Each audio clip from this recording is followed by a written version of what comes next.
Il existe un endroit sur Terre où la température descend plus bas que n'importe quel point de l'espace interstellaire.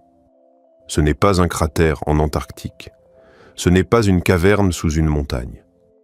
C'est une chambre de la taille d'un réfrigérateur domestique, installée dans un bâtiment sans caractère particulier en Californie, et à l'intérieur de cette chambre, à 15 millikelvin au-dessus du zéro absolu, quelque chose se produit qui ne devrait pas être possible dans un seul univers. Des circuits supraconducteurs, gravés sur des puces de silicium plus petites qu'un ongle, maintiennent des états quantiques en suspension. Ces états ne sont ni des zéros ni des uns. Ils sont les deux à la fois, une condition que la physique appelle la superposition, et pendant les quelques microsecondes où cette superposition tient, avant que le monde extérieur ne vienne briser le charme, ces circuits effectuent des calculs dont l'ampleur dépasse la capacité physique de l'univers observable. En 2019, 53 de ces circuits ont résolu un problème en 200 secondes. Le meilleur supercalculateur classique de la planète aurait mis des milliers d'années pour faire la même chose. Et la question que personne n'a posée assez fort ce jour-là est la seule qui compte vraiment. Si le calcul nécessite plus de chemins simultanés qu'il n'y a d'atomes dans le cosmos visible, alors où, exactement, le travail a-t-il été effectué? La réponse à cette question ne concerne pas l'informatique. Elle concerne la structure fondamentale de ce que vous appelez la réalité. Et elle va vous obliger à reconsidérer tout ce que vous pensiez savoir sur l'endroit où vous vous trouvez en ce moment. Pour comprendre ce qui se passe dans cette chambre froide, il faut d'abord comprendre ce qu'un ordinateur classique fait réellement quand il calcule. Votre téléphone, votre ordinateur portable, le supercalculateur le plus puissant du monde, tous fonctionnent selon le même principe fondamental.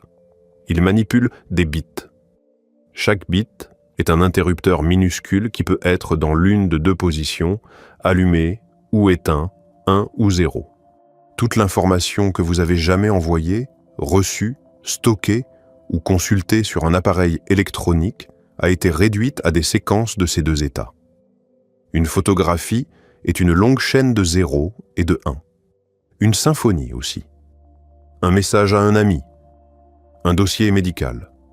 Le solde de votre compte en banque. Tout se réduit à des interrupteurs qui sont soit ouverts, soit fermés, et la puissance d'un ordinateur classique se mesure à la vitesse avec laquelle il peut manipuler ces interrupteurs. Les processeurs modernes exécutent des milliards d'opérations par seconde. Chaque opération est une manipulation d'interrupteurs selon des règles logiques précises. Et malgré cette vitesse stupéfiante, il existe des problèmes que même le plus rapide des ordinateurs classiques ne peut pas résoudre dans un temps raisonnable. Non pas parce que la machine est trop lente, mais parce que le nombre de possibilités à explorer croît de façon exponentielle avec la taille du problème. Doubler la taille du problème et le temps de calcul ne double pas. Il se multiplie par un facteur qui rend rapidement le calcul impossible, même si vous disposiez de chaque atome de l'univers comme composant d'un ordinateur. C'est une limite fondamentale, pas un manque d'ingéniosité. Un qubit est différent d'un bit de la même manière qu'un océan est différent d'un verre d'eau. Ce n'est pas une question de quantité, c'est une question de nature. Un qubit peut être un 0. Il peut être un 1. Ou il peut être les deux simultanément, maintenus dans un état de superposition où toutes les valeurs possibles coexistent jusqu'au moment de la mesure. Quand vous mesurez le qubit, la superposition s'effondre. Il devient un 0 ou un 1. Mais tant qu'il est en superposition, tant qu'aucun instrument ne l'observe, tant que l'univers lui-même n'a pas encore exigé qu'il choisisse, il est physiquement, mesurablement, opérationnellement les deux. Cette propriété est ce qui donne aux ordinateurs quantiques leur puissance. Mais le mot puissance est trompeur parce qu'il suggère la vitesse. Les ordinateurs quantiques ne sont pas des versions plus rapides des ordinateurs classiques, de la même manière qu'une voiture de sport est une version plus rapide d'une berline. La différence n'est pas de degré, elle est de nature. Un ordinateur classique résolvant un problème complexe travaille étape par étape, vérifiant une possibilité à la fois, se déplaçant séquentiellement à travers un espace de réponse potentiel. Un ordinateur quantique fait quelque chose qui n'a pas d'équivalent classique. Il explore toutes les réponses possibles simultanément. Si cette exploration vous fascine, un simple pouce en l'air et un abonnement nous aideraient immensément et nous encourageraient à poursuivre ce voyage ensemble. Chaque qubit ajoutait au système double le nombre d'états que la machine peut contenir à la fois. 10 qubits contiennent 1024 états simultanément. 20 qubits en contiennent plus d'1 million, 30, plus d'1 milliard. 53 qubits, le nombre dans le processeur Sycamore de Google, contiennent environ 9 quadrillions d'états simultanés. Plus de chemins computationnels simultanés que le nombre de cellules dans tous les corps humains sur Terre combinés. Et c'est là que la question du « où » devient inévitable. Si vous construisez un ordinateur quantique avec 300 qubits, le nombre d'états simultanés qu'il peut contenir est 2 élevé à la puissance 300. Écrivez ce nombre et il compte environ 90 chiffres. Ce nombre est plus grand que le décompte total d'atomes dans l'univers observable. Chaque atome dans chaque étoile de chaque galaxie qui a jamais été détectée, cartographiée ou théorisée, et la machine à 300 qubits dispose encore de plus d'espace computationnel que tout cela combiné. Vous ne pouvez pas faire tenir ce calcul à l'intérieur d'un seul univers. Il n'y a pas assez de place physique, pas assez de particules, pas assez d'espace, pas assez de quoi que ce soit. Le calcul excède les ressources physiques du cosmos observable. Ce n'est pas de la philosophie, c'est de l'arithmétique. Si la machine nécessite plus d'états computationnels qu'il n'y a de particules dans l'univers observable pour les représenter, alors le calcul se produit quelque part qui n'est pas à l'intérieur de l'univers observable. Et la machine fonctionne. Elle donne des réponses correctes, vérifiées, reproductibles, qui correspondent aux prédictions de la théorie quantique avec une précision extraordinaire. La machine accomplit quelque chose qui exige des ressources que notre univers ne contient pas. Et elle le fait chaque fois qu'elle tourne.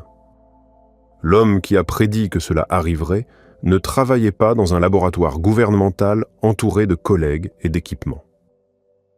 Il travaillait seul, la nuit, dans sa maison à Oxford, en Angleterre, où il vit encore aujourd'hui et d'où il sort rarement. Son nom est David Deutsch. En 1985, 34 ans avant que le Sycamore de Google ne démontre la suprématie quantique, Deutsch a publié un article dans les comptes rendus de la Royal Society de Londres que presque personne n'a lu à l'époque. L'article ne proposait pas une manière plus rapide de factoriser des nombres. Il ne promettait pas de briser le chiffrement ou de simuler des molécules. Il posait une question qui sonnait presque philosophique. Existe-t-il une machine physique qui pourrait, en principe, simuler n'importe quel processus physique dans l'univers? Pas le modéliser, pas l'approximer. Le simuler exactement, en utilisant les lois réelles de la physique comme système d'exploitation. La réponse de Deutsch était précise et dévastatrice. Un ordinateur classique ne peut pas le faire. Pas parce qu'il est trop lent, pas parce que nous n'en avons pas construit un assez grand, mais parce qu'un ordinateur classique opère à l'intérieur d'une seule réalité physique. Et cette seule réalité physique ne contient pas assez de ressources. Alors où se passe le calcul supplémentaire? La réponse de Deutsch, écrite clairement dans cet article de 1985, était que les calculs se produisent à travers de multiples versions de la réalité simultanément. Pas comme une métaphore, comme un mécanisme physique. L'ordinateur quantique, argumentait Deutsch, est le premier appareil de l'histoire humaine qui nécessite l'existence de mondes parallèles pour fonctionner. Monde parallèle. L'expression sonne comme de la science-fiction. Elle appartient à un film, pas à une revue de physique. Mais Deutsch ne faisait pas de la science-fiction. Il faisait de la physique, rigoureuse, révisée par des pairs, formalisée mathématiquement. Et l'architecture théorique qu'il a décrite dans cet article est devenue le fondement sur lequel chaque ordinateur quantique jamais construit a été érigé. Il n'a pas simplement suggéré que les mondes parallèles pourraient exister. Il a montré que si la mécanique quantique est correcte et 60 ans de preuves expérimentales disent qu'elle l'est, alors la seule explication cohérente pour l'endroit où le calcul quantique se produit est à travers de multiples instances de la réalité opérant simultanément et s'interfaçant à travers un processus appelé interférence quantique. Les mauvais chemins computationnels s'annulent mutuellement. Les bons chemins se renforcent. La réponse qui apparaît sur votre écran est ce qui survit après que la physique de multiples réalités a été utilisée comme ressource computationnelle. Cette idée, l'interprétation des mondes multiples de la mécanique quantique, n'était pas originellement celle de Deutsch. Elle appartenait à un homme qui est un mort sans jamais savoir que ses mathématiques deviendraient le fondement d'une industrie de 1000 milliards de dollars. Son nom était Hugh Everett III. C'était un étudiant en doctorat à l'université de Princeton en 1957 quand il a soumis sa dissertation.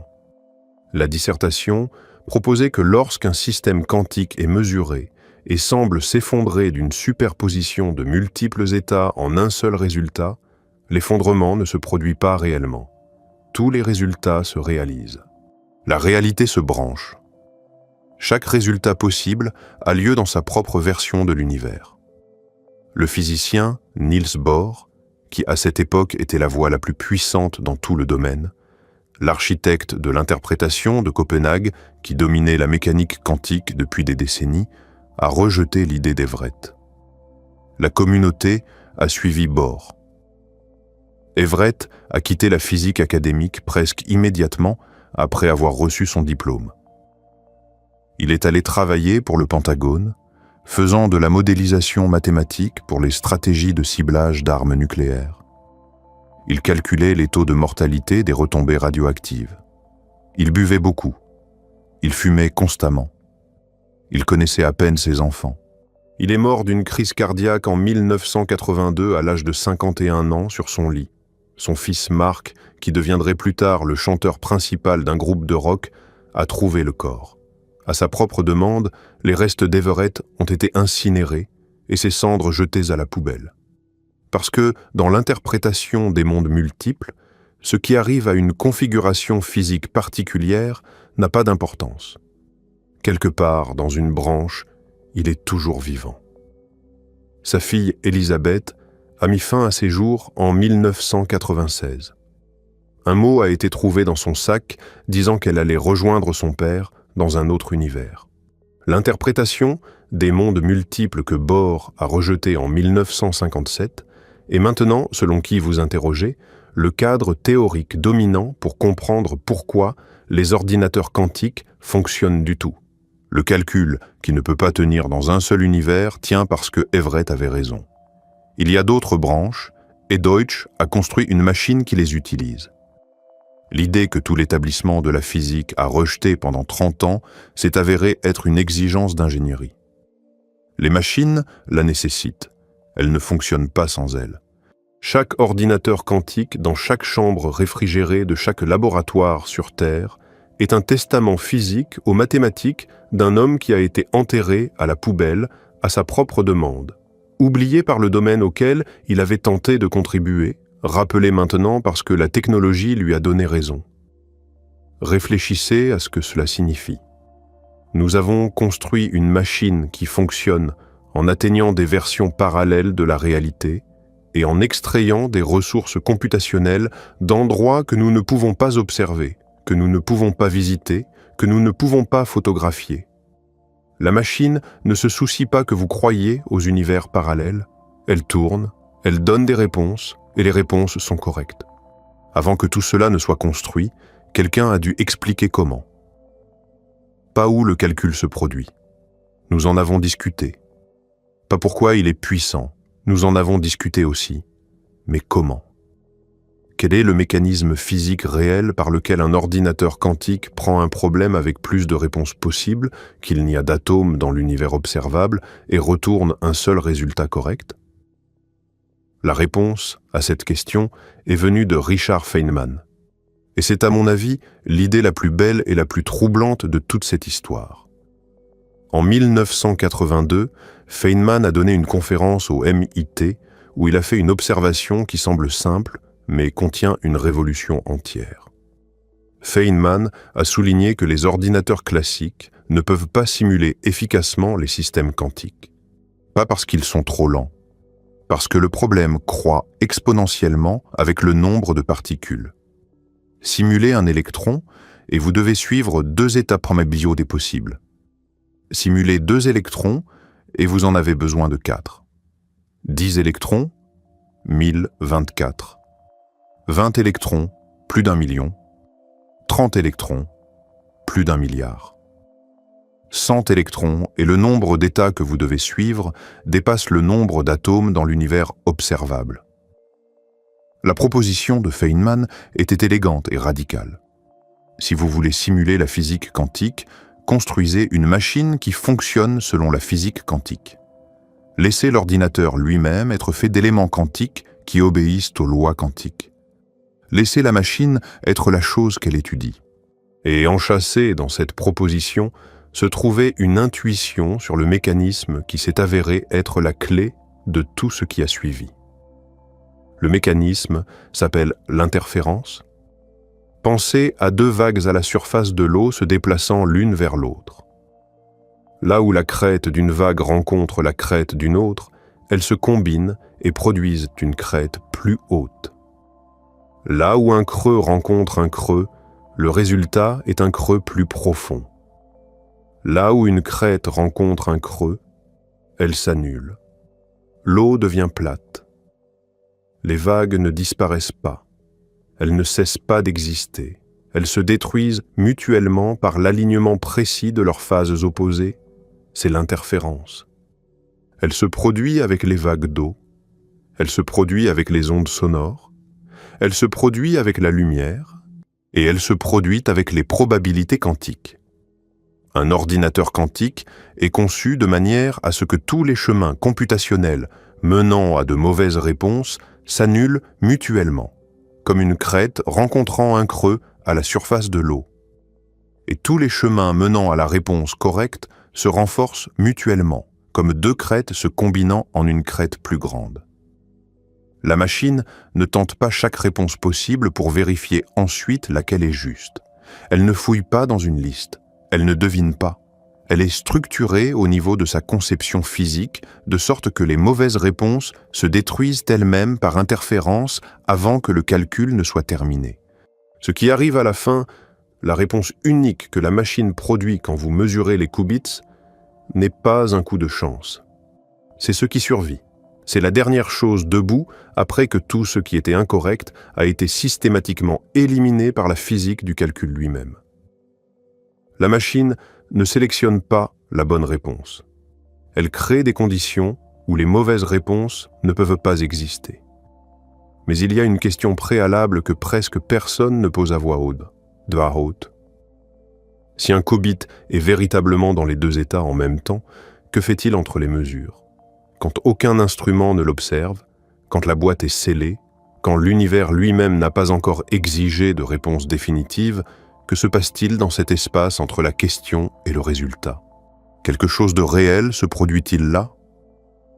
Ou est-ce une commodité mathématique, une fiction utile qui produit des réponses correctes sans correspondre à aucun processus physique? La réponse à laquelle la physique est arrivée au cours des 40 dernières années est troublante d'une manière que la plupart des récits populaires de la mécanique quantique ne transmettent pas adéquatement. La réponse est que l'intervalle est réel. Le calcul qui se produit entre les mesures a réellement lieu physiquement. Et la raison pour laquelle il est caché à nos yeux, la raison pour laquelle nous ne voyons pas de chat simultanément vivant et mort, la raison pour laquelle le monde autour de nous paraît stable, défini et classique, n'est pas parce que la superposition est un tour mathématique.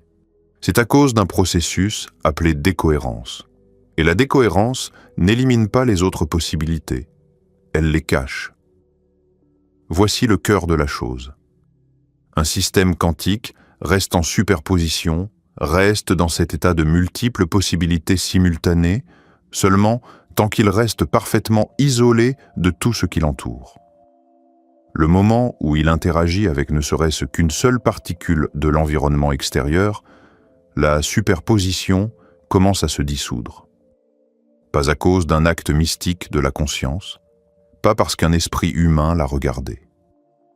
Simplement parce que de l'information sur le système a fui dans le monde environnant. Votre tasse de café est un système quantique. Elle était faite d'atomes, et les atomes obéissent à la mécanique quantique. En principe, votre tasse de café pourrait exister en superposition d'être sur la table et d'être par terre simultanément. Mais elle interagit constamment avec des milliards de particules chaque seconde. Des molécules d'air rebondissent sur sa surface. Des photons de la lumière de la pièce la frappent. Des vibrations thermiques dans la table la traversent. Chaque interaction emporte un minuscule morceau d'information quantique. Et une fois que cette information fuit, la superposition est détruite. L'état quantique de la tasse décoère. Elle choisit une position définie, elle devient classique. Pour votre tasse de café, ce processus se produit en environ 1 trillionième de seconde.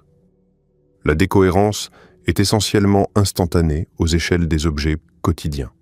Le monde classique que vous expérimentez, le monde d'objets définis dans des positions définies avec des propriétés définies, n'est pas la réalité fondamentale.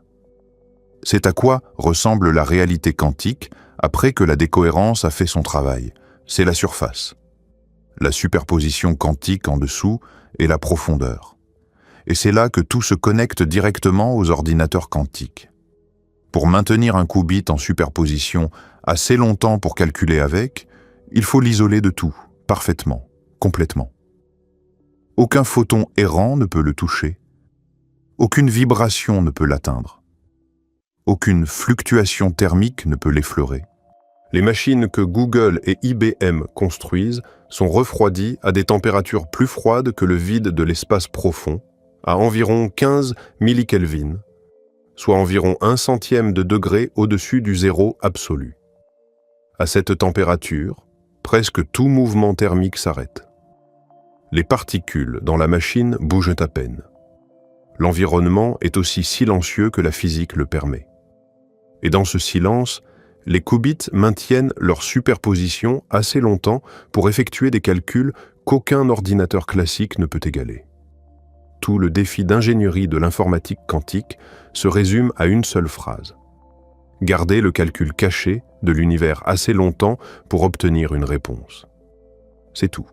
Chaque système cryogénique, chaque bouclier électromagnétique, chaque chambre à vide, chaque plateforme d'isolation vibratoire dans chaque laboratoire d'informatique quantique sur Terre existe dans un seul but. Empêcher l'environnement de regarder les qubits avant que le calcul ne soit terminé.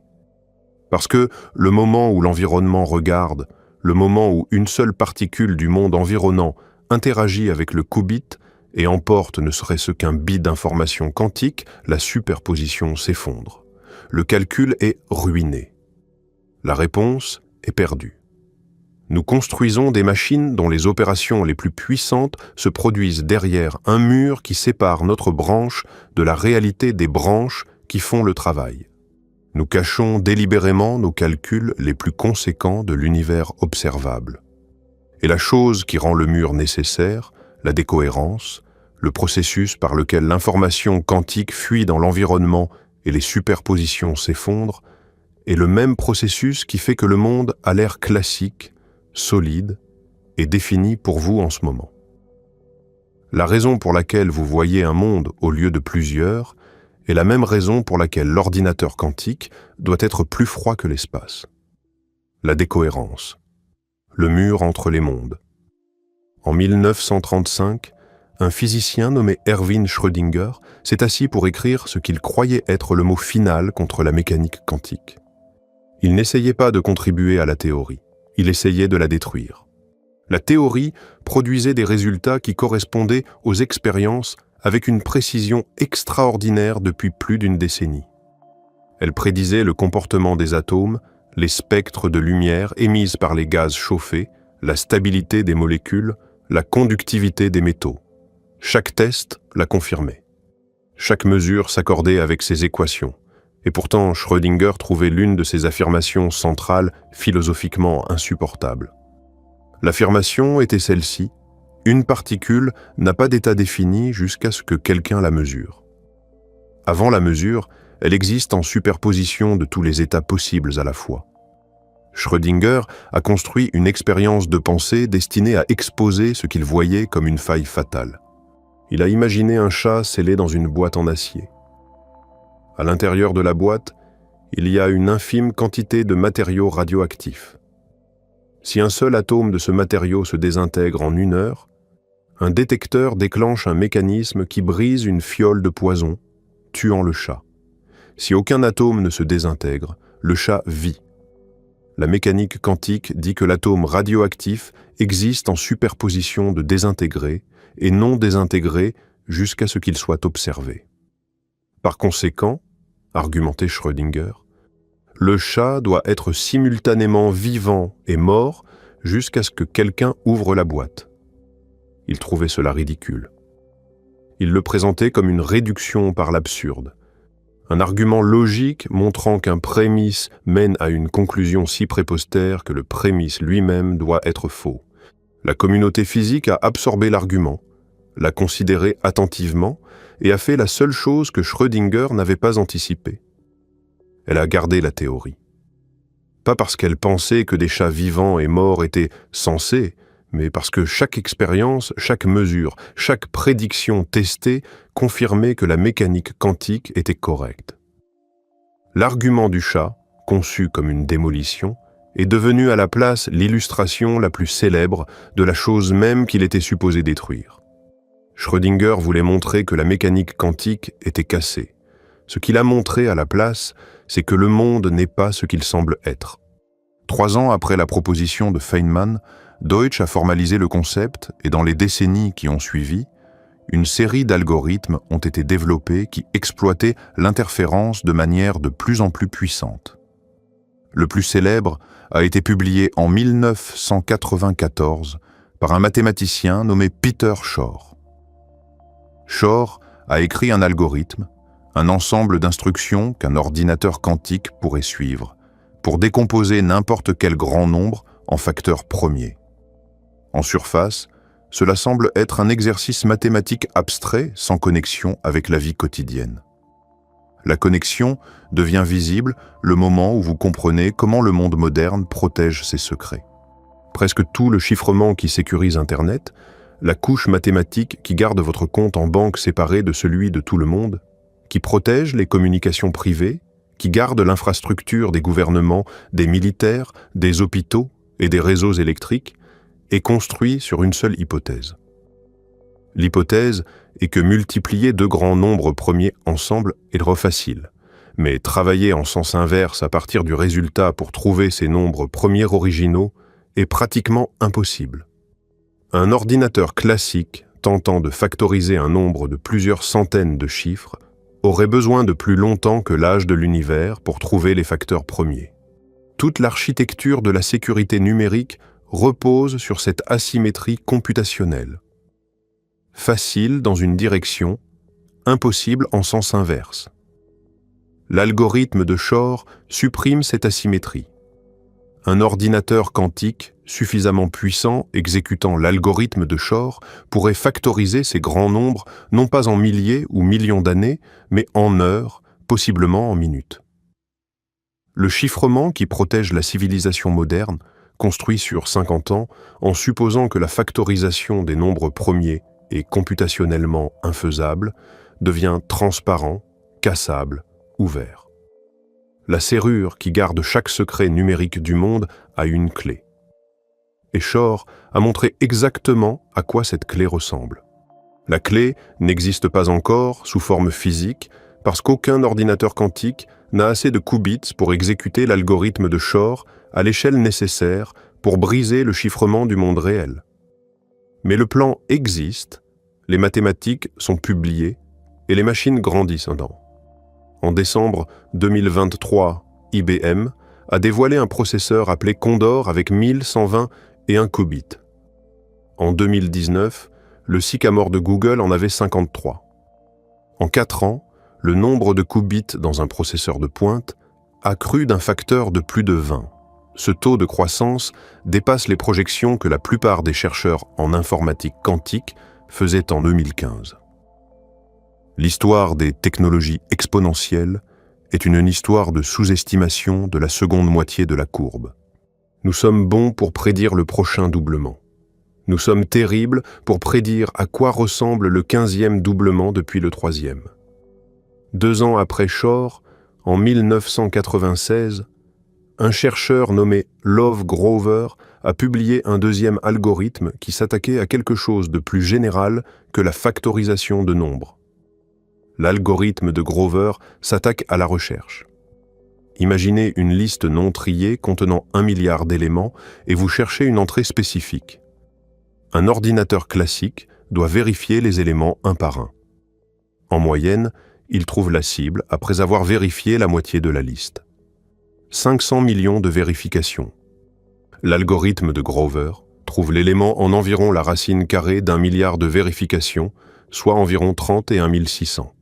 Non pas parce qu'il se déplace plus vite à travers la liste, mais parce qu'il utilise l'interférence quantique pour amplifier la probabilité de la bonne réponse et supprimer la probabilité de chaque mauvaise réponse simultanément. Chaque mauvais élément dans la liste s'annule lui-même. Le bon élément se renforce. La machine ne cherche pas. Elle crée des conditions dans lesquelles tout ce qui n'est pas la réponse devient invisible.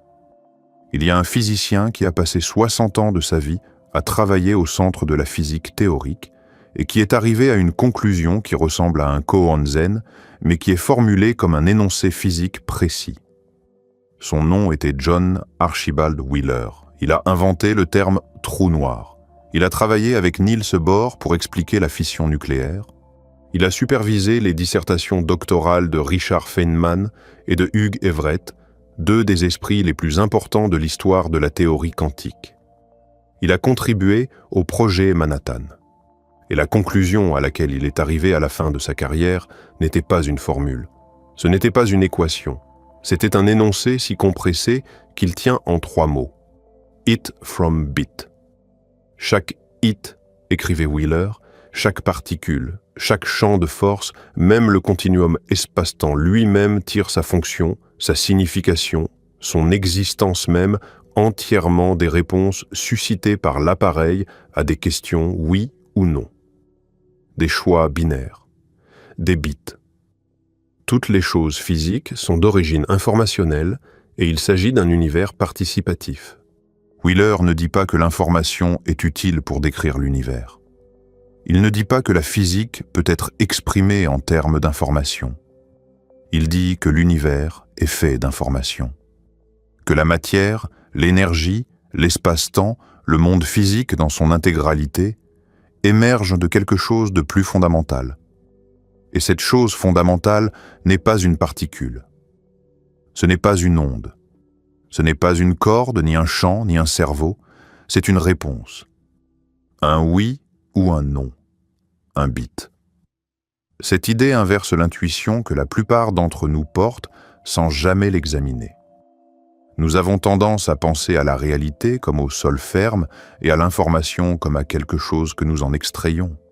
Nous pensons que les atomes sont premiers et que les descriptions des atomes sont secondaires. La roche vient d'abord. La mesure de la roche vient après. Wheeler dit que la mesure vient d'abord, la roche vient après. L'information est primaire. Le monde physique est ce qui se produit quand assez de bits s'accumulent dans la bonne configuration. Il n'y a rien en dessous de l'information. Pas de couche plus profonde. Pas de substrat caché. Les réponses sont la substance de la réalité. En 1961, un physicien nommé Rolf Landauer, chez IBM Research, a publié un article argumentant que l'information n'est pas abstraite. Elle est physique. Et il avait une manière spécifique, mesurable, de le démontrer. Quand vous effacez un seul bit d'information, quand vous prenez un système qui contient 1 ou un 0 et que vous le réinitialisez à un état connu, vous libérez de la chaleur. Pas métaphoriquement. Littéralement. Une quantité minuscule mais mesurable et théoriquement inévitable d'énergie thermique est déchargée dans l'environnement. C'est devenu le principe de Landauer. L'acte d'effacer de l'information est physiquement irréversible, et l'irréversibilité a un coût thermodynamique qui ne peut pas être éliminé par une meilleure conception ou contourné par une ingénierie plus astucieuse. L'effacement d'informations produit de la chaleur de la même manière que la friction produit de la chaleur. C'est une loi. En 2012, une équipe dirigée par le physicien Eric Lutz a construit une expérience assez délicate pour le confirmer. Ils ont piégé une seule particule microscopique dans un puits créé par des faisceaux laser focalisés, l'ont manipulé pour effacer un bit d'information et ont mesuré la chaleur libérée. Le résultat correspondait à la formule de Landauer.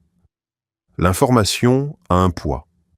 L'information a une température. L'information a un coût physique qui est inscrit dans les lois de la thermodynamique. Supprimer un fait sur l'univers libère de l'énergie dans l'univers. L'information n'est pas une description du monde physique. Elle fait partie du monde physique. L'intuition de Wheeler, formulée en 1990, a été confirmée dans un laboratoire en 2012. Maintenant, connectez cela aux ordinateurs quantiques. Si l'univers est fait d'informations, alors un appareil qui manipule l'information au niveau physique le plus fondamental ne modélise pas la réalité. Il ne simule pas la réalité. Il opère sur le substrat réel à partir duquel la réalité est construite. Chaque calcul qu'un ordinateur quantique effectue est une intervention dans le tissu informationnel de l'univers lui-même. Ce n'est pas une description poétique. Si Wheeler a raison, c'est une description littérale. L'ordinateur quantique n'est pas un outil qui travaille au sein de la réalité. C'est un outil qui travaille sur la réalité. Au niveau où la réalité est assemblée à partir de réponses oui et non, l'ordinateur quantique ajoute ses propres réponses à la conversation. Il y a un fil qui connecte l'univers informationnel de Wheeler à l'informatique quantique et que la plupart des gens n'ont jamais entendu discuter en dehors des séminaires de physique théorique avancée. Il s'appelle le principe holographique et il suggère que la relation entre l'information et le monde physique est encore plus étrange que ce que Wheeler avait imaginé. Dans les années 1990, deux physiciens, Gerard T. Hooft et Leonard Susskind, travaillant indépendamment, sont arrivés à une conclusion qui semble, à la première rencontre, ne pas pouvoir être prise littéralement. Elle est prise littéralement. Le principe holographique établit que la quantité maximale d'information qui peut être contenue à l'intérieur d'une région de l'espace n'est pas déterminée par le volume de cette région. Elle est déterminée par l'aire de sa surface. Pas l'intérieur. La frontière. Vous vous attendriez à ce que doubler le volume d'une boîte double l'information qu'elle peut contenir? Plus d'espace, plus de place pour les particules, plus d'informations. Le principe holographique dit non. La capacité informationnelle varie avec la surface, pas avec le volume. Toute l'information décrivant tout ce qui se passe à l'intérieur d'une région, donnée de l'espace, est entièrement encodée sur la surface bidimensionnelle qui l'entoure. L'intérieur n'est pas la chose primaire, la frontière l'est. Ce qui signifie que quand un ordinateur quantique manipule l'information au niveau physique le plus fondamental, il opère peut-être à une couche de la réalité qui est plus basique que l'espace lui-même, pas à l'intérieur de l'espace, en dessous. Le calcul ne se produit pas dans un endroit. Il se produit au niveau d'où les endroits émergent. Cette phrase mérite d'être relue. En 2016, l'Institut national des standards et de la technologie aux États-Unis a lancé une compétition. Ils ont invité des mathématiciens et des cryptographes du monde entier à soumettre de nouveaux algorithmes de chiffrement, pas des versions améliorées des existants, mais des algorithmes fondamentalement différents, construit sur des problèmes mathématiques qu'un ordinateur quantique exécutant l'algorithme de Shor ne pourrait pas briser. 82 équipes de 25 pays ont soumis des propositions. La compétition a duré 8 ans. Les standards finaux ont été publiés le 13 août 2024.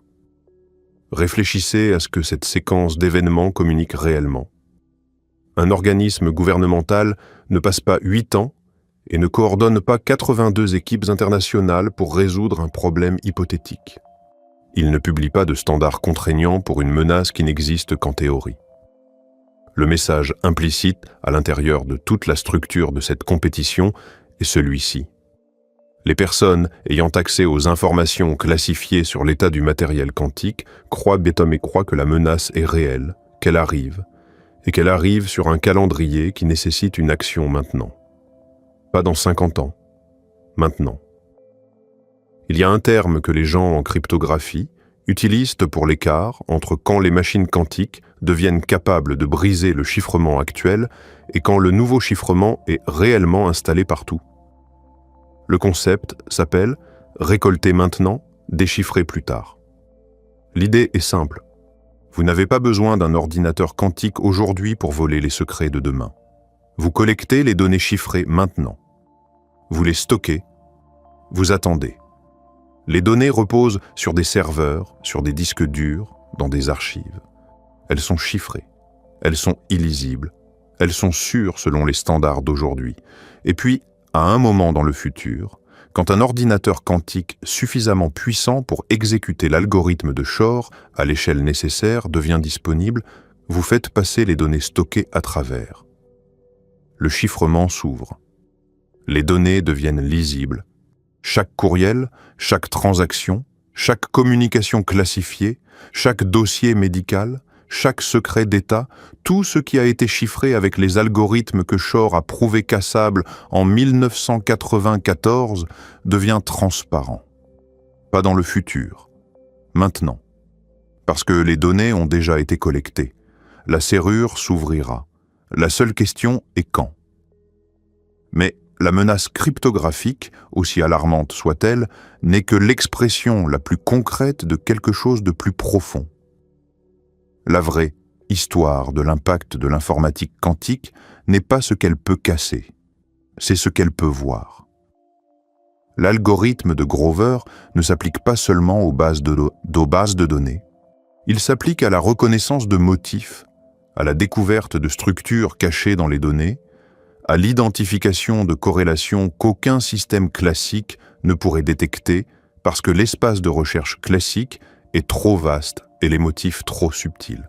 Un ordinateur quantique exécutant l'algorithme de Grover à travers un ensemble de données suffisamment grand ne trouve pas juste ce que vous cherchez plus vite. Il trouve des choses dont vous ne saviez pas qu'elles étaient là. La découverte de médicaments. L'interaction entre une molécule candidate et un récepteur protéique implique des effets de mécanique quantique que les ordinateurs classiques ne peuvent pas pleinement simuler. Le nombre de configurations moléculaires possibles pour un seul candidat médicament, interagissant avec un seul site récepteur, dépasse la capacité computationnelle de chaque supercalculateur classique sur Terre combinée. Les ordinateurs quantiques, construits sur la même physique qui gouverne les interactions moléculaires, peuvent simuler ces systèmes nativement. Pas par approximation. En exécutant les mêmes règles quantiques que les molécules elles-mêmes obéissent. L'intuition originale de Feynman, de 1982, était précisément celle-ci. Si vous voulez simuler la physique quantique, construisez une machine qui fonctionne selon la physique quantique.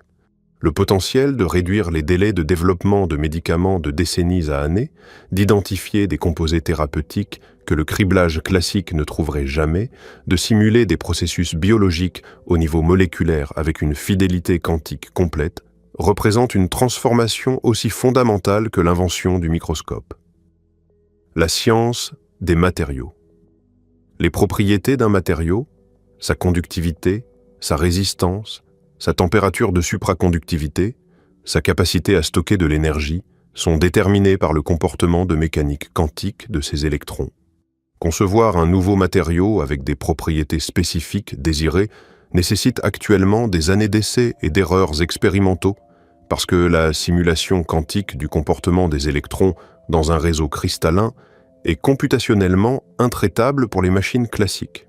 Un ordinateur quantique pourrait simuler ces systèmes directement, prédire les propriétés de matériaux qui n'ont jamais été synthétisés, identifier des supraconducteurs qui opèrent à température ambiante, concevoir des batteries avec des densités d'énergie qui transforment l'économie de l'énergie renouvelable, la modélisation climatique. Le comportement des systèmes atmosphériques implique des interactions entre des milliards de molécules au niveau quantique. Les modèles climatiques actuels sont forcés d'utiliser des approximations et des moyennes parce que la simulation quantique complète de la chimie atmosphérique est au-delà de la portée classique. Les ordinateurs quantiques pourraient y modéliser ces interactions avec une fidélité qui révèle des dynamiques invisibles aux simulations actuelles, identifiant potentiellement des points de basculement, des boucles de rétroaction et des stratégies d'atténuation que les modèles d'aujourd'hui ne peuvent pas résoudre. Et puis il y a les applications auxquelles personne n'a encore pensé. C'est la partie qui mérite le plus d'attention et qui en reçoit le moins. Chaque technologie véritablement transformative de l'histoire a produit des conséquences que ses créateurs n'avaient pas anticipées. Les inventeurs de l'imprimerie n'ont pas prévu la réforme protestante. Les concepteurs d'Internet n'ont pas prédit les réseaux sociaux. Les ingénieurs qui ont construit le premier transistor n'ont pas imaginé qu'il mènerait à un appareil dans chaque poche contenant plus de puissance de calcul que le programme Apollo. Les applications qui définiront l'informatique quantique, celles qui remodèleront les économies et les institutions et l'expérience quotidienne d'être en vie, n'ont pas encore été conçues. Elles viendront de l'intersection de la capacité quantique avec des problèmes que nous ne considérons pas actuellement comme résolubles. Les machines grandissent. En 2019, 53 qubits. En 2023, 1121. En 2024, Microsoft a annoncé le premier qubit topologique. Un qubit protégé des erreurs, non pas par l'ingénierie, mais par la géométrie de l'espace lui-même. Un qubit qui est stable, non pas parce qu'il est protégé, mais parce que l'information qu'il porte n'a pas de localisation unique. Elle existe dans la relation entre des particules qui peuvent être physiquement séparées. Une erreur devrait corrompre les deux emplacements simultanément pour détruire l'information. Le bruit environnemental ordinaire ne peut pas le faire. Le qubit devient stable parce qu'il n'est nulle part en particulier. Ce n'est plus un défi d'ingénierie. C'est un nouveau type d'objet, une chose dont la propriété déterminante est distribuée à travers l'espace d'une manière qui n'a pas d'analogue classique. La croissance n'est pas linéaire. Elle n'est même pas proprement exponentielle. C'est quelque chose de plus complexe, piloté par des avancées simultanées en matériel, en correction d'erreurs, en conception d'algorithmes, et par le volume même d'investissement se déversant dans le domaine de la part de gouvernements et de corporations qui comprennent ce qui est en jeu. La Chine a lancé un satellite quantique. L'Europe a financé un programme quantique d'1 milliard d'euros. Les États-Unis ont adopté le National Quantum Initiative Act. Chaque grande entreprise technologique sur Terre a une division d'informatique quantique. La course n'est pas à venir. La course est là. Et la ligne d'arrivée n'est pas un ordinateur plus rapide. La ligne d'arrivée est la capacité de manipuler l'information au niveau où la réalité est assemblée. Un physicien du MIT, nommé Seth Lloyd, a calculé en 2006 quelque chose qui met un nombre sur tout ce dont nous avons discuté. Il a calculé la capacité computationnelle de l'univers observable. La réponse est approximativement 10 puissance 120 opérations effectuées au cours de l'intégralité des 13,8 milliards d'années d'histoire du cosmos. Chaque électron, chaque photon, chaque quark effectuant ces interactions quantiques est, dans le cadre de Lloyd, en train d'exécuter une opération computationnelle. L'univers n'est pas comme un ordinateur, il en est un. Il tourne depuis le Big Bang, utilisant chaque interaction physique comme une étape dans un calcul dont la sortie est la réalité que vous expérimentez en ce moment. Maintenant, placez nos ordinateurs quantiques dans ce tableau. Nous construisons des appareils qui opèrent selon les mêmes principes physiques que le propre calcul de l'univers. Ils utilisent les mêmes règles de mécanique quantique, la même superposition, le même enchevêtrement, la même interférence. Ils ne modélisent pas l'univers de l'extérieur. Ils y participent, ajoutant leurs opérations au total, devenant, dans un sens petit mais physiquement réel, partie du calcul en cours de l'univers.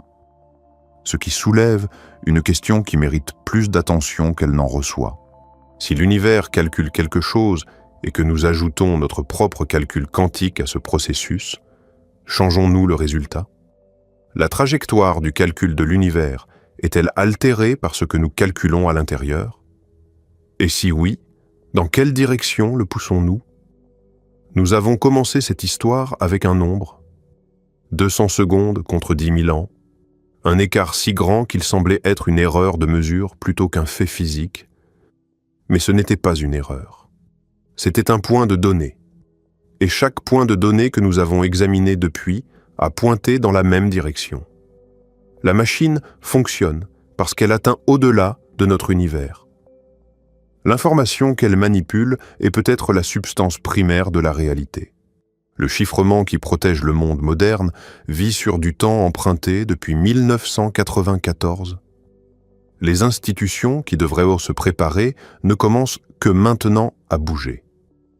Et l'implication la plus profonde de toutes, celle qui se trouve sous chaque détail technique et chaque discussion politique, est que nous avons construit un outil qui interagit avec le tissu de l'existence à un niveau plus fondamental que l'espace et le temps. Nous n'avons pas construit cet outil parce que nous comprenions ce que nous construisions. Nous l'avons construit parce que la physique fonctionnait, parce que les équations le prédisaient, parce que les expériences le confirmaient, parce que les ingénieurs résolvaient un problème à la fois sans nécessairement confronter la portée complète de ce qu'ils construisaient. Et maintenant, l'outil existe. Il grandit. Il double. Il approche des seuils qui vont remodeler la cryptographie, la médecine, la science des matériaux, l'intelligence artificielle et l'équilibre mondial du pouvoir. Deutsch croit véritablement que l'interprétation des mondes multiples est correcte. Pas comme une hypothèse de travail, pas comme un cadre utile, comme une description de la réalité actuelle. Il croit que quand un ordinateur quantique tourne, le calcul se produit à travers un vaste nombre de versions parallèles de l'univers simultanément. Que ces instances parallèles sont aussi réelles que celles-ci et que la machine atteint véritablement cette structure parallèle et en extrait des réponses. Et la machine qui l'a aidé à concevoir fonctionne. Elle donne des réponses correctes. Elle surpasse les ordinateurs classiques sur des problèmes qui peuvent être vérifiés indépendamment. Si la machine fonctionne et que la seule explication cohérente pour pourquoi elle fonctionne nécessite des univers parallèles, alors la question n'est pas de savoir si les univers parallèles existent. La question est ce que cela signifie que nous ayons construit un appareil qui les utilise et ce que cela signifie que nous l'ayons fait sans que la plupart du monde comprenne ce que nous avons réellement construit. La question que nous continuons de nous poser est celle-ci. Que signifie vivre à l'intérieur d'une réalité qu'une machine peut dépasser? Que signifie le fait que la chaise sur laquelle vous êtes assis, la pièce dans laquelle vous vous trouvez, le corps que vous habitez, existe dans une branche d'une structure si vaste que sa capacité computationnelle dépasse le nombre d'atomes dans l'univers observable? Que signifie le fait qu'il y ait des versions de vous en ce moment dans d'autres branches qui ont fait des choix différents à chaque jonction quantique depuis le moment de votre conception? Pas métaphoriquement, pas comme une expérience de pensée, comme la spécification d'ingénierie d'une machine fonctionnelle. L'interprétation des mondes multiples ne dit pas que les univers parallèles sont possibles. Elle dit qu'ils sont nécessaires. La machine les requiert. Sans eux, le calcul n'a nulle part où se produire. Sans eux, les réponses n'ont pas d'origine. Les mathématiques ne sont pas ambiguës. Les expériences ne sont pas équivoques. La machine tourne et les réponses sont correctes, et les ressources dépassent notre univers. Mais la question qui devrait vous hanter longtemps après que cette histoire se termine n'est pas une question sur ses applications. Elle est plus simple et plus fondamentale que toute combinée. Nous avons construit une machine qui fonctionne en atteignant des versions parallèles de la réalité. Nous avons confirmé qu'elle fonctionne. Nous avons vérifié les réponses. Nous avons publié les articles. Nous avons construit l'industrie. Et nous n'avons jamais posé la question la plus basique de toutes. Si nous pouvons les atteindre, peuvent-elles nous atteindre? Si le calcul tire des ressources d'autres branches, l'interaction va-t-elle dans les deux sens? La porte que nous avons ouverte est-elle un miroir sans teint ou une fenêtre? La physique ne répond pas à cette question. Pas encore. Les mathématiques de l'interférence quantique décrivent comment l'information provenant de branches parallèles se combine pour produire un résultat dans notre branche. Elles ne décrivent pas ce qui se passe dans les autres branches après que le calcul est terminé. Elles ne nous disent pas si l'acte de calcul quantique, d'atteindre le multivers et d'en extraire une réponse, a des conséquences qui se propagent en retour à travers les branches dont nous avons tiré des ressources. Elles ne nous disent pas si les branches le remarquent. Deutsch a travaillé sur ce problème pendant 40 ans. Il ne l'a pas résolu. Personne ne l'a fait. La question reste ouverte au niveau le plus profond de la physique théorique. Et elle restera ouverte à mesure que les machines grandiront, que les qubits se multiplieront, que les calculs deviendront plus complexes, que le canal entre notre branche et les autres s'élargira avec chaque avancée en matériel quantique. Nous atteignons la structure de la réalité et en tirons des réponses. Les réponses sont correctes. La machine fonctionne. Et quelque part, dans l'espace entre la question et la réponse, dans l'intervalle où le calcul se produit et où l'interférence élimine les mauvais chemins et où le bon chemin survit, quelque chose se produit que nous n'avons pas encore appris à décrire. Quelque chose qui implique chaque version de la machine dans chaque branche de la réalité, coordonnant leurs opérations à travers la physique de l'interférence pour produire un seul résultat qui arrive sur un écran dans un laboratoire de notre monde. La machine tourne en ce moment, dans des chambres réfrigérées plus froides que l'espace, dans des laboratoires financés par des gouvernements et des entreprises, dans des programmes de recherche classifiés et non classifiés. Elle tire des réponses d'endroits que nous ne pouvons pas voir. Elle utilise l'architecture de la réalité comme ressource computationnelle. Et elle grandit. Ce que fait une civilisation quand elle découvre que l'outil le plus puissant qu'elle ait jamais construit fonctionne en atteignant au-delà de la frontière de tout ce qu'elle peut observer. Que signifie être une espèce qui peut toucher le multivers mais ne peut pas le voir? Qui peut l'utiliser mais ne peut pas le visiter? Qui peut en extraire mais ne peut pas savoir ce qu'il prend en retour? La machine tourne. La porte est ouverte. Et la seule chose honnête à dire est que nous ne savons pas ce qui se trouve de l'autre côté. Nous savons seulement que les réponses continuent de revenir et que jusqu'ici, elles ont été correctes. Jusqu'ici. Il y a un aspect de cette histoire que les récits populaires omettent presque toujours, et c'est peut-être le plus étrange de tous. L'enchevêtrement quantique. En 1935, la même année où Schrödinger a imaginé son chat, Einstein a publié un article avec 2 collègues, Boris Podolsky et Nathan Rosen, qui identifiaient un phénomène qu'il considérait si absurde qu'il l'appelait « action fantôme à distance ». Le phénomène est celui-ci. Quand 2 particules quantiques interagissent d'une certaine manière, elles deviennent enchevêtrées. À partir de ce moment, leurs propriétés sont corrélées d'une manière qui n'a pas d'équivalent dans le monde classique. Mesurez l'état de l'une et vous connaissez instantanément l'état de l'autre, peu importe la distance qui les sépare. Pas à la vitesse de la lumière. Instantanément. Placez une particule enchevêtrée sur Terre et envoyez l'autre à l'autre bout de la galaxie. Mesurez celle qui est sur Terre. Au même instant, pas une nanoseconde plus tard, pas un millionième de seconde après, au même instant précis, l'autre particule adopte l'état corrélé correspondant à 100 000 années-lumière de distance. Einstein détestait cette idée.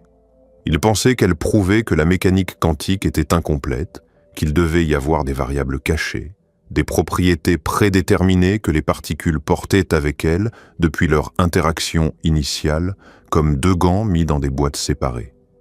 Ouvrez une boîte et trouvez un gant gauche, vous savez immédiatement que l'autre boîte contient un gant droit.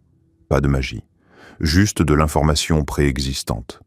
En 1964, un physicien irlandais nommé John Bell a démontré mathématiquement que cette explication par les variables cachées est fausse.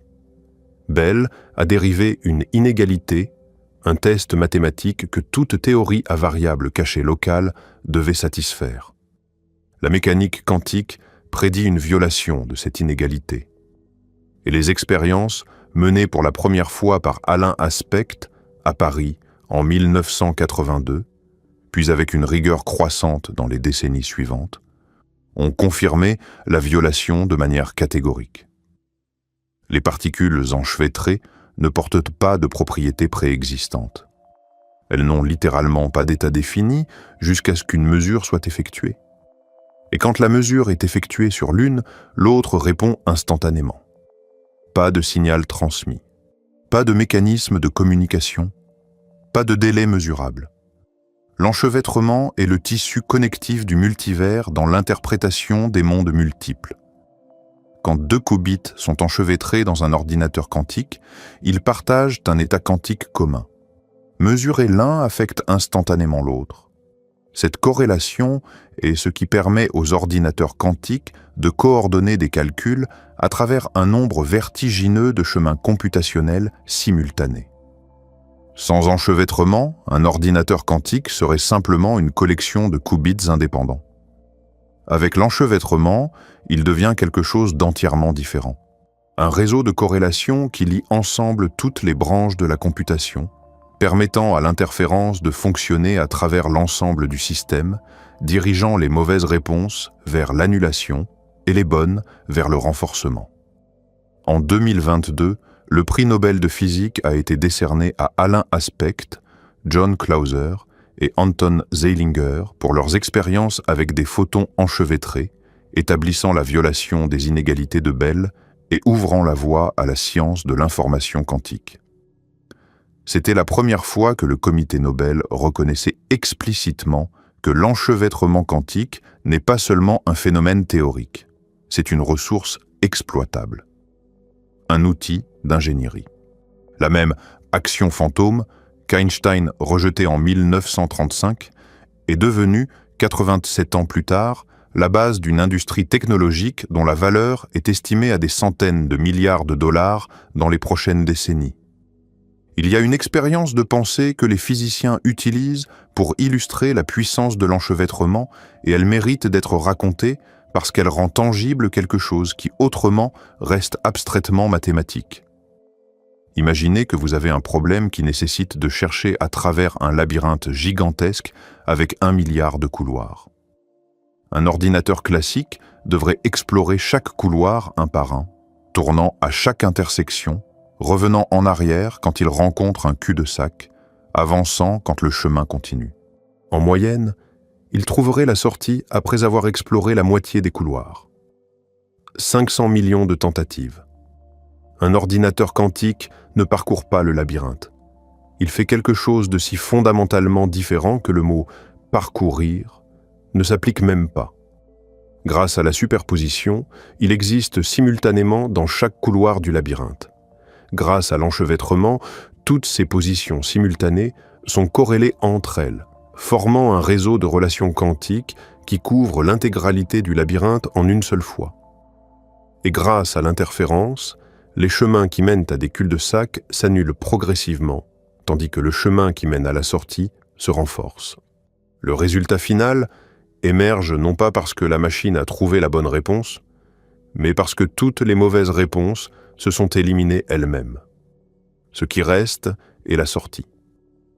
Cette image du labyrinthe est utile, mais elle est aussi inadéquate parce qu'un labyrinthe avec 1 milliard de couloirs est encore un objet qui tient dans notre imagination. Les vrais problèmes que les ordinateurs quantiques peuvent résoudre impliquent des espaces de recherche tellement vastes qu'aucune image mentale ne peut les contenir.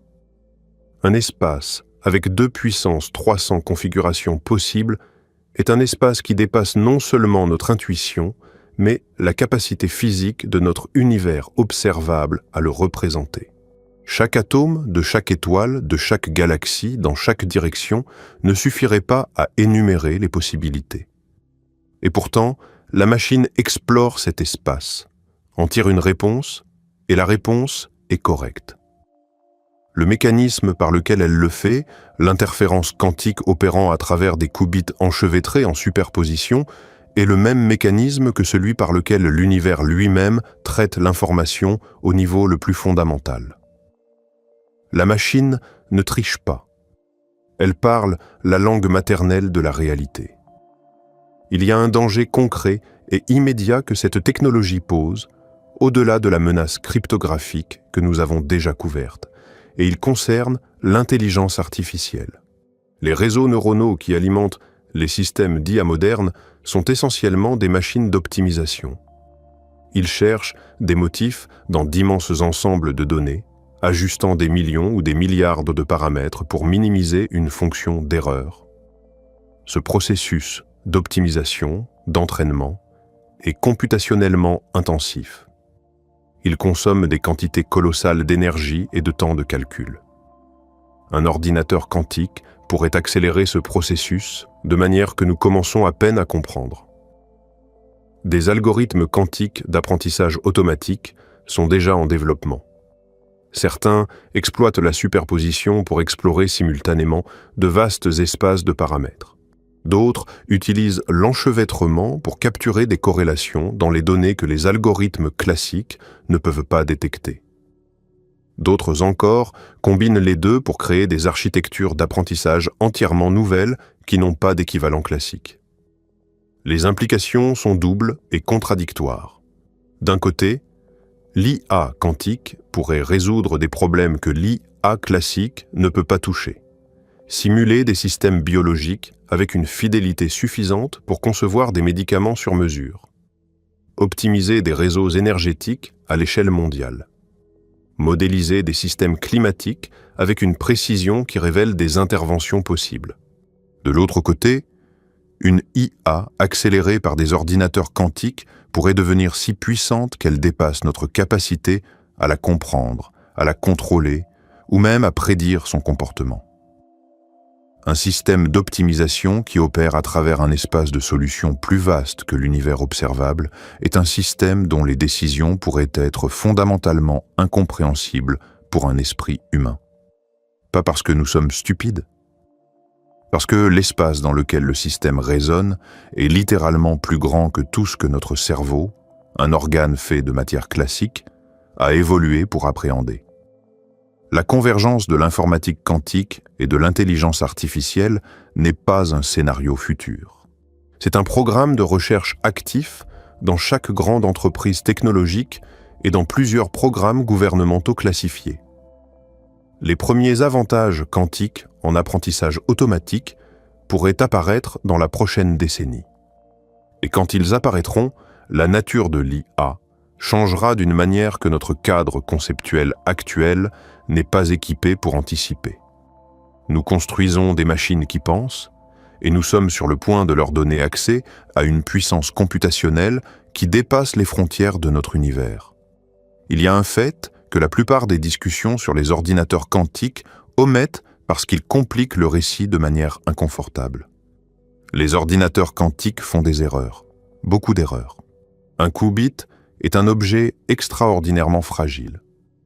La moindre perturbation, une vibration microscopique, un photon errant, une fluctuation thermique presque imperceptible peut faire basculer un qubit de son état prévu et corrompre l'ensemble du calcul.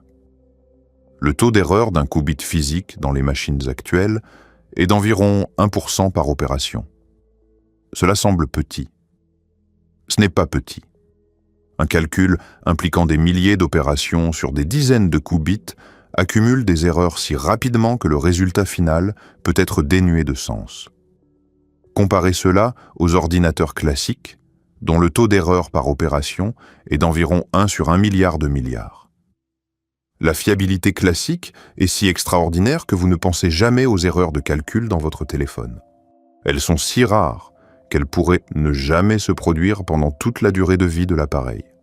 La solution s'appelle la correction d'erreurs quantiques, et c'est l'un des défis d'ingénierie les plus difficiles que l'humanité ait jamais affrontés.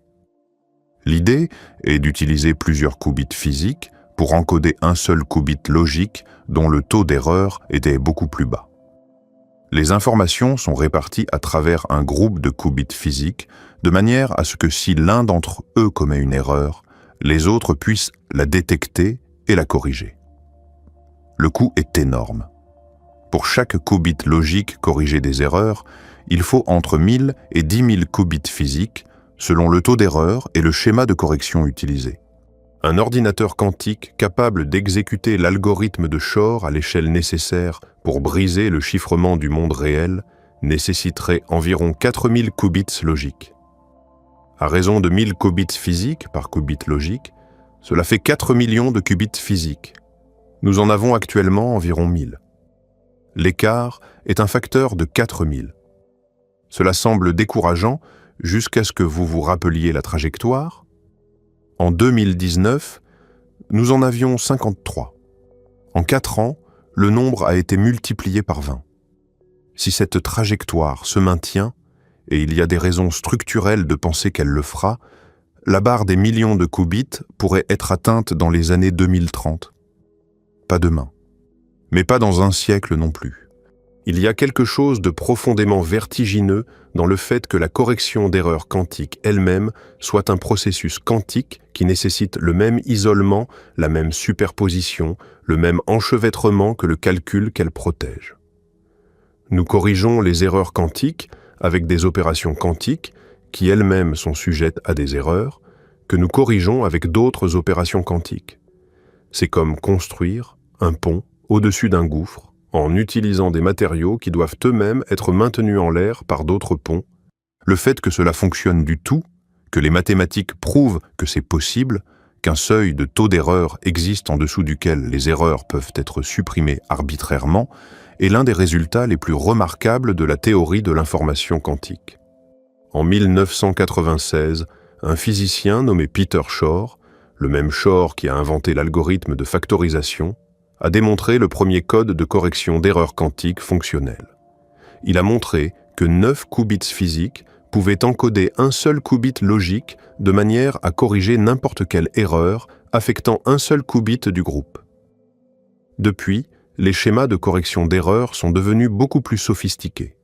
Le code de surface, développé principalement par des équipes en Australie et aux États-Unis, est actuellement le favori pour les premières implémentations à grande échelle. Il arrange les qubits sur une grille bidimensionnelle et utilise des mesures de stabilisateur pour détecter et corriger les erreurs sans jamais observer directement les qubits de données, ce qui détruirait leur superposition. Il y a aussi la question de ce que les erreurs quantiques signifient dans le cadre des mondes multiples. Si chaque erreur est un embranchement quantique, un moment où la computation prend un chemin différent dans une branche différente de la réalité, alors la correction d'erreur n'élimine pas l'erreur. Elle redirige notre branche de la computation vers le chemin correct en réalignant l'interférence quantique pour supprimer les branches erronées. Nous ne corrigeons pas les erreurs, nous sélectionnons la branche où le calcul est correct. La distinction est subtile mais profonde. Elle signifie que dans d'autres branches de la réalité, d'autres versions du même ordinateur quantique ont obtenu des résultats différents, peut-être erronés, à partir du même calcul. La correction d'erreurs est le processus par lequel nous nous assurons que notre branche est celle où les bonnes réponses émergent. C'est une forme de navigation à travers le multivers computationnel, et le fait que nous puissions le faire, que les mathématiques le permettent, que les machines le démontrent, est un testament à la structure profondément ordonnée de la réalité quantique sous-jacente. La communication quantique est un autre domaine qui transforme la relation entre l'information et la physique. La distribution de clés quantiques, un protocole qui utilise les propriétés de la mécanique quantique pour générer des clés de chiffrement dont la sécurité était garantie par les lois de la physique plutôt que par la difficulté computationnelle, existe déjà. Des systèmes commerciaux sont opérationnels. La Chine a construit un réseau de communication quantique de 2000 km reliant Pékin à Shanghai, avec un satellite quantique en orbite servant de relais. Le principe est élégant. Toute tentative d'intercepter une clé quantique en transit perturbe nécessairement les états quantiques qui la constituent. L'acte même d'écouter détruit l'information qu'on tente de voler. Ce n'est pas une sécurité basée sur la complexité mathématique, le type que l'algorithme de Shor pourrait briser. C'est une sécurité basée sur les lois fondamentales de la physique, le type qu'aucun ordinateur, classique ou quantique, ne peut contourner sans être détecté. Mais la communication quantique soulève aussi des questions philosophiques troublantes quand on la considère à la lumière de tout ce que nous avons discuté. Si l'information est la substance fondamentale de la réalité, comme Wheeler l'a proposé, alors la communication quantique n'est pas simplement un transfert de données, c'est un transfert de réalité. Les qubits transmis à travers une fibre optique ou par un satellite ne portent pas seulement des messages. Ils portent des fragments du tissu quantique de l'univers, des superpositions vivantes qui n'ont pas encore choisi leur état, des morceaux de potentialité non résolus voyageant à la vitesse de la lumière entre deux points de notre monde classique. Quand le destinataire mesure les qubits reçus, la superposition s'effondre. L'information se cristallise en un résultat défini. Et quelque part dans le multivers, les branches correspondant à tous les autres résultats possibles continuent leur existence parallèle, silencieuse, inaccessible, mais réelle. La question de la conscience dans tout cela est peut-être la plus vertigineuse et certainement la plus spéculative. Mais elle mérite d'être posée parce qu'elle se trouve au carrefour de tout ce que nous avons exploré.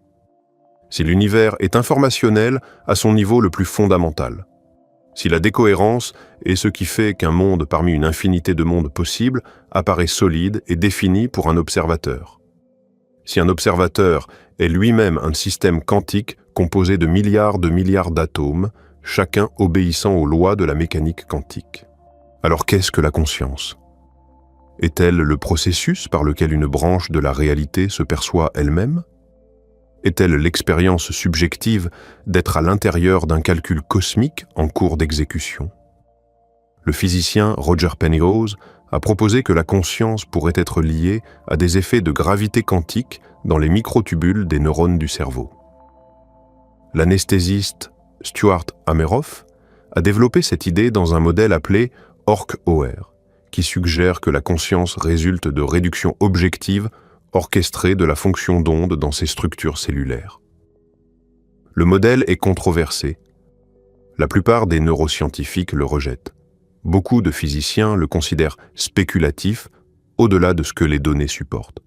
Mais le fait même que la question soit posée sérieusement par des scientifiques respectés et que les instruments pour la tester approchent de la sensibilité nécessaire est significatif.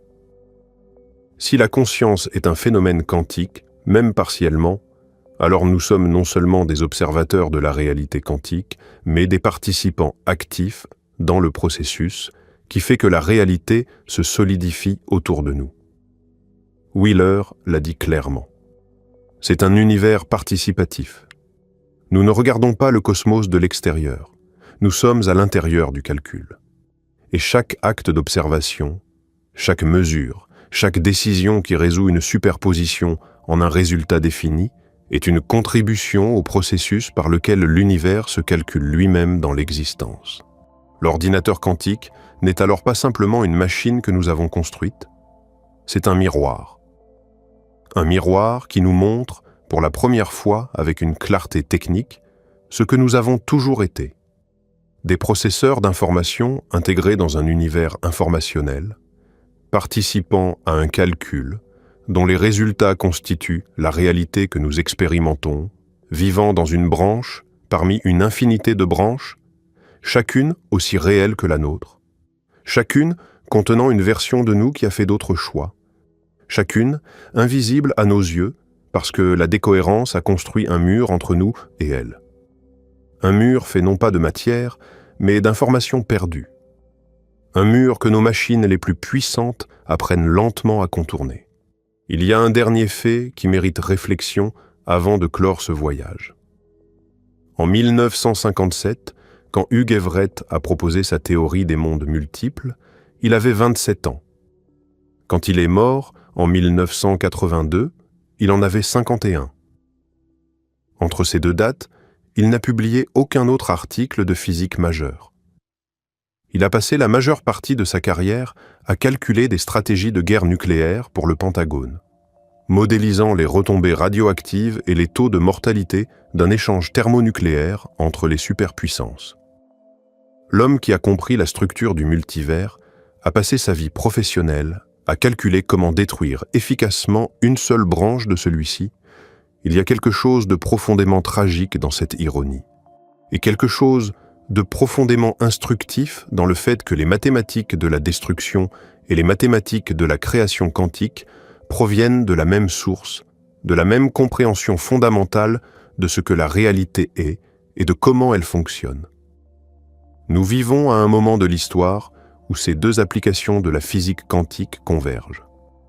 D'un côté, les ordinateurs quantiques promettent de résoudre des problèmes qui pourraient sauver des millions de vies, concevoir des médicaments, modéliser le climat, optimiser les systèmes énergétiques. De l'autre, les mêmes machines menacent de briser les systèmes de sécurité dont dépendent les infrastructures critiques de chaque nation, et pourraient alimenter des systèmes d'intelligence artificielle d'une puissance sans précédent dont les conséquences sont impossibles à prévoir. La physique ne fait pas de distinction morale. L'interférence quantique fonctionne de la même manière qu'elle soit utilisée pour trouver un médicament contre le cancer ou pour déchiffrer les communications classifiées d'un gouvernement étranger. La superposition ne se soucie pas de qui pose la question. La décohérence n'a pas d'opinion sur ce qui devrait rester secret et ce qui devrait être révélé. L'univers quantique est indifférent. Il répond à quiconque pose la question dans le bon formalisme, et les questions deviennent de plus en plus profondes à mesure que les machines deviennent de plus en plus puissantes. Everett est mort sur son canapé. Ses cendres ont été jetées à la poubelle. Sa fille a suivi quelques années plus tard, laissant un mot disant qu'elle allait le rejoindre dans un autre univers. Son fils a trouvé le corps de son père et a passé des décennies à essayer de donner un sens à la vie d'un homme qui avait compris les fondements de la réalité, mais n'avait pas su naviguer les complexités d'une famille. L'interprétation des mondes multiples que Bohr a rejetés est maintenant le cadre théorique qui sous-tend une industrie de 1000 milliards de dollars. Les machines qu'elle a rendues possibles opèrent dans des chambres plus froides que l'espace interstellaire, tirant des réponses d'au-delà de notre univers observable, utilisant l'architecture de l'existence comme ressource computationnelle. Et la question que ces machines posent, la question qui les sous-tend toutes, du premier qubit à la dernière percée algorithmique, n'est pas une question technique. C'est la question la plus ancienne et la plus profonde que notre espèce ait jamais posée. De quoi est fait le monde ? La réponse que la physique nous donne maintenant, confirmée par des machines qui fonctionnent et par des expériences qui se reproduisent et par des mathématiques qui ne mentent pas, est la suivante. Le monde est fait d'informations, et l'information est faite de choix. Et les choix sont faits par un univers qui se calcule lui-même dans l'existence, branche par branche, bit par bit, question par question, depuis le premier instant du Big Bang jusqu'à la fraction de seconde où vos yeux ont parcouru cette phrase. Vous êtes dans le calcul. Le calcul est en vous. Et la machine que nous avons construite pour le prouver tourne en ce moment, quelque part dans une pièce froide, dans le silence, tirant des réponses d'un endroit que personne ne peut voir, retournant des résultats que personne ne peut entièrement expliquer, fonctionnant exactement comme la théorie le prédit, parce que la théorie n'a jamais été fausse. Seule notre volonté de la regarder en face a mis du temps à arriver. Il y a un paradoxe pratique au cœur de l'informatique quantique que peu de gens en dehors du domaine apprécient pleinement, et il concerne la vérification. Comment savez-vous qu'un ordinateur quantique a donné la bonne réponse? Si le problème est si difficile qu'aucun ordinateur classique ne peut le résoudre dans un temps raisonnable, comment vérifiez-vous le résultat? Vous ne pouvez pas simplement refaire le calcul sur un ordinateur classique pour confirmer, parce que c'est précisément la raison pour laquelle vous avez utilisé un ordinateur quantique en premier lieu. Ce problème de vérification est réel et il a des implications profondes. Pour le test de suprématie quantique de Google en 2019, le problème avait été spécifiquement choisi parce que, bien qu'il soit difficile pour un ordinateur classique, sa structure permettait une vérification statistique. Les résultats pouvaient être comparés à des prédictions théoriques sur la distribution des résultats. Mais pour les problèmes véritablement utiles que les futurs ordinateurs quantiques résoudront, cette vérification ne sera pas toujours possible. Nous nous retrouverons dans la position étrange de dépendre de réponses que nous ne pouvons pas vérifier indépendamment, fournies par une machine qui opère dans un espace computationnel que nous ne pouvons pas observer, utilisant des ressources qui existent au-delà de notre univers. La confiance que nous placerons dans ces machines sera d'un type fondamentalement différent de la confiance que nous plaçons dans les ordinateurs classiques. Ce ne sera pas une confiance basée sur la transparence du processus. Ce sera une confiance basée sur la cohérence mathématique de la théorie quantique elle-même. Une théorie que nous avons testée des milliards de fois sans jamais trouver une seule contradiction. Nous ferons confiance aux réponses parce que nous faisons confiance aux lois de la physique. Et les lois de la physique, dans le cadre quantique, disent que les réponses viennent d'endroits que nous ne pouvons pas voir. Il y a aussi la question de la simulation quantique, distincte du calcul quantique général, et elle est peut-être plus proche de transformer notre monde que l'informatique quantique universelle. Un simulateur quantique est un dispositif quantique conçu non pas pour exécuter des algorithmes arbitraires, mais pour imiter le comportement d'un système quantique spécifique. Vous voulez comprendre comment un nouveau matériau supraconducteur se comporte à basse température? Construisez un simulateur quantique dont les qubits sont configurés pour reproduire les interactions des électrons dans ce matériau. Vous voulez comprendre comment une protéine se replie? Configurez les qubits pour reproduire les forces quantiques entre les atomes de la protéine. Le simulateur ne calcule pas la réponse. Il devient la réponse. Il est le système physique que vous étudiez, construit à partir de composants différents, mais obéissant aux mêmes lois. Feynman l'a dit le premier. Si vous voulez simuler la nature, utilisez la nature elle-même comme ordinateur.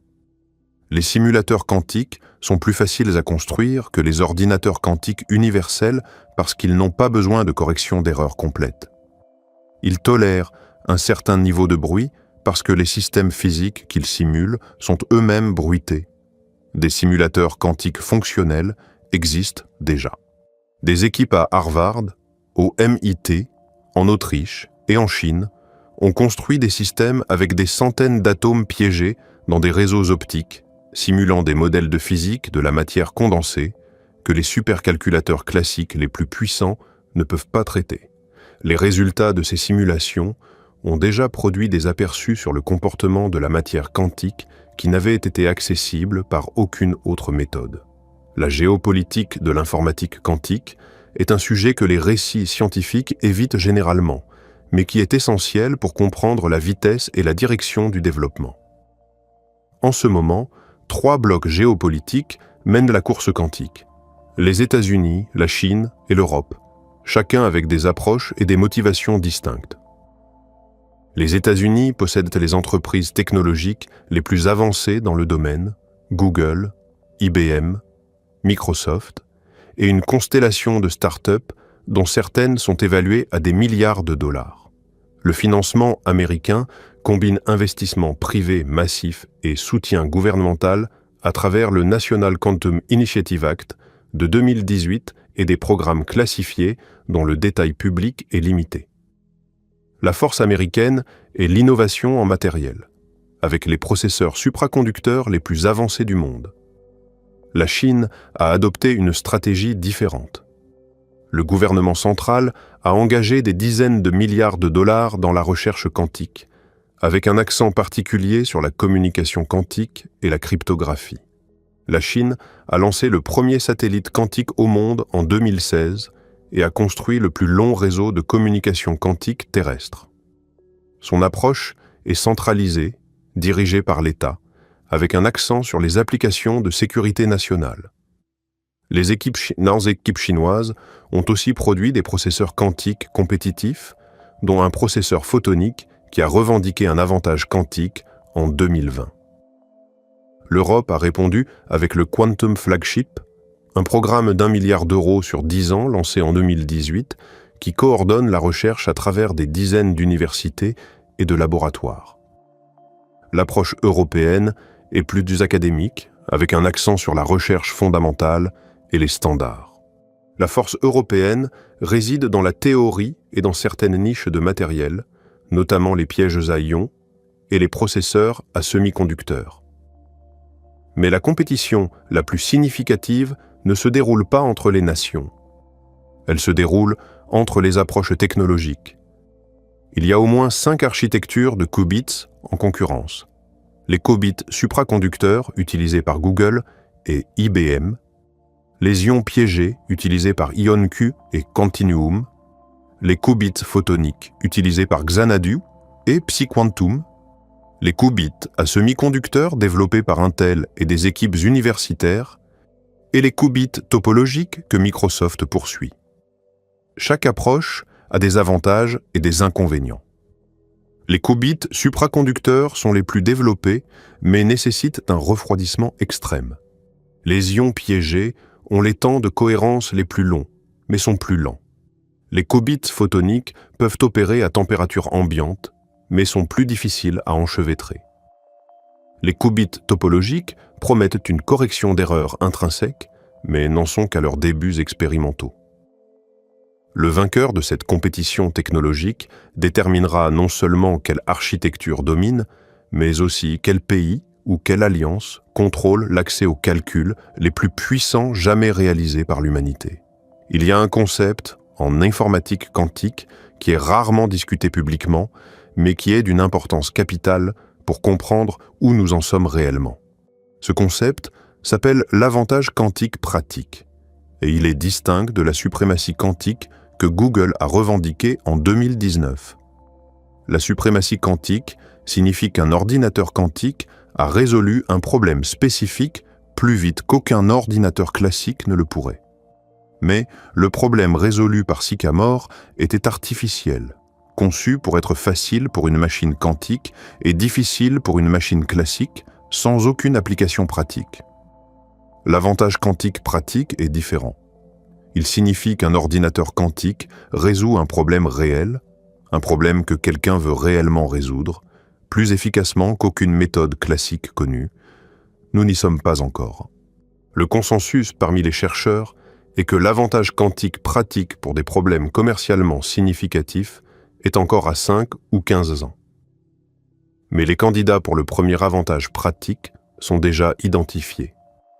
La simulation de molécules pour la conception de médicaments, l'optimisation de portefeuilles financiers, la logistique de chaînes d'approvisionnement complexes, la modélisation de risques pour les assurances, l'entraînement de certains types de modèles d'apprentissage automatique. Chacun de ces domaines implique des problèmes d'optimisation combinatoire dont la complexité croît exponentiellement avec la taille. Exactement le type de problème où les ordinateurs quantiques excellent en théorie. La transition de la suprématie quantique à l'avantage quantique pratique est le moment où cette technologie cessera d'être une curiosité de laboratoire et deviendra un outil économique. Le jour où un fonds d'investissement utilisera un ordinateur quantique pour identifier une stratégie de trading impossible à découvrir classiquement. Le jour où une entreprise pharmaceutique utilisera un simulateur quantique pour identifier un candidat médicament qu'aucun criblage classique n'aurait trouvé. Le jour où un réseau électrique sera optimisé par un algorithme quantique d'une manière qui réduit les émissions de carbone d'un pourcentage mesurable. Ce jour-là, l'informatique quantique cessera d'être un sujet de discussion pour physiciens et deviendra un sujet de discussion pour économistes, stratèges militaires, régulateurs et dirigeants d'entreprises. Et ce jour approche à une vitesse que la plupart des gens sous-estiment, parce que nous sous-estimons toujours la seconde moitié d'une courbe exponentielle. Il reste une image qui mérite d'être gravée dans l'esprit avant de quitter ce voyage. Imaginez que vous êtes debout au bord d'un océan la nuit. L'eau est noire. Le ciel est noir. Vous ne pouvez pas voir l'horizon. Vous ne pouvez pas voir le fond. Vous savez que l'océan est là parce que vous entendez les vagues. Vous sentez l'air salé.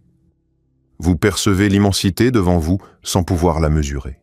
Maintenant, imaginez qu'on vous donne un instrument, un petit appareil lumineux, pas plus grand qu'une lanterne, qui vous permet de projeter un faisceau dans l'eau et de voir, pendant une fraction de seconde, quelques mètres de profondeur. Vous voyez des formes, des mouvements, des structures que vous n'auriez jamais soupçonnées depuis la surface. Puis, la lumière s'éteint et l'océan redevient noir. Mais vous savez maintenant. Vous savez que sous la surface, il y a un monde entier, un monde structuré, dynamique, peuplé de choses que vous ne pouvez pas voir à l'œil nu. L'ordinateur quantique est cette lanterne. L'océan est la réalité quantique, le multivers, le substrat informationnel dont émerge le monde classique que vous percevez au quotidien. Chaque calcul quantique est un bref éclat de lumière projeté dans la profondeur. Chaque résultat correct qui revient est une confirmation que la profondeur est si réelle, qu'elle est structurée, qu'elle contient des ressources que notre branche de la réalité ne possède pas à elle seule. Et chaque avancée en matériel quantique, chaque qubit supplémentaire, chaque amélioration en correction d'erreurs rend la lanterne un peu plus puissante, le faisceau un peu plus profond, la vision un peu plus claire. Nous n'en sommes qu'au début. La lanterne est faible. Le faisceau est étroit. La profondeur que nous avons sondée est infinitésimale comparée à ce qui se trouve en dessous. Mais nous avons vu assez pour savoir que l'océan est là, que ses dimensions dépassent tout ce que notre univers visible contient, que ses lois sont les lois mêmes qui font fonctionner les atomes de notre corps et les photons de nos étoiles, et que les machines que nous construisons pour le sonder ne modèlent pas cet océan de l'extérieur, elles y plongent. Le physicien John Wheeler, à la fin de sa vie, aimait dessiner un œil sur un tableau noir. L'œil regardait en arrière vers l'univers dont il était issu. L'univers, à travers l'œil, se regardait lui-même. C'était sa manière de représenter la participativité de la réalité. L'observateur n'est pas séparé de ce qu'il observe, il en fait partie. L'acte d'observation est un acte de création. Chaque mesure quantique est un moment où l'univers se cristallise en un fait concret à partir d'un brouillard de possibilités. Et nous, êtres faits de matière quantique, vivant dans un monde façonné par la décohérence, construisant des machines qui replongent dans le brouillard quantique pour en extraire des réponses, nous sommes les yeux par lesquels l'univers se regarde. Nous sommes le calcul qui se comprend lui-même. Et l'ordinateur quantique est le premier instrument que nous ayons jamais construit, qui nous montre, avec une clarté technique impitoyable, que c'est exactement ce que nous avons toujours été. Des fragments de l'univers qui ont appris à poser des questions à l'univers. Et les réponses continuent de revenir. Plus étranges, plus profondes et plus correctes que tout ce que nous avions imaginé. La machine tourne, le calcul continue. Et l'océan, sous la surface noire, attend que la lanterne devienne assez puissante pour révéler ce qui se trouve dans ses profondeurs les plus lointaines. Ce jour viendra. La seule question est de savoir si nous serons prêts pour ce que nous verrons.